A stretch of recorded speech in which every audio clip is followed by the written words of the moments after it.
As part of this interview series about being on call in culture, we thought it would be helpful to talk to a pastor who is challenging the people in his congregation to be on call in culture every day. Raleigh, it's so great to be with you today. As a pastor, as you're trying to mobilize people to be on call in culture, describe the hope you would have, the change and the things that you hope to see in someone's life.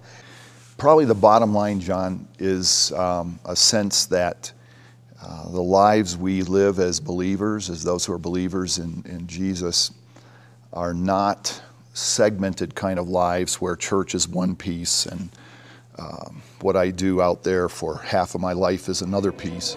Religious life isn't simply about going to church on Sunday and so then I've done that segment of my life and now I go do the rest of my life.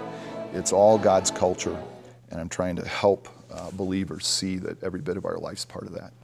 Why don't you help us understand a little bit of what it looks like when people start to realize that their lives don't have to be lived in silos, that this God culture that you've described can permeate every part of their life?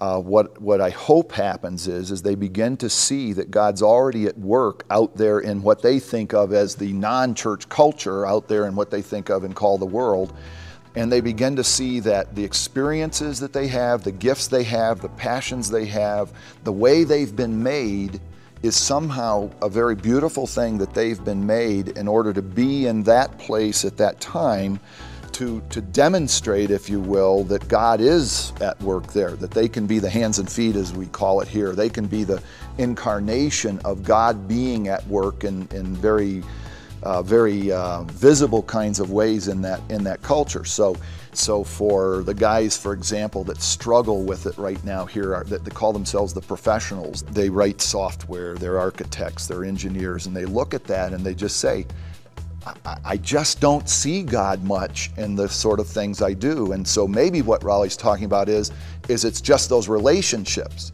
And I'm saying, well, it is the relationships, I don't discount that, but I think God is using the very things you do, even within those relationships, to be able to demonstrate His presence there. That's the overarching God culture. And so that's what I want people to wake up to in a very, very practical way.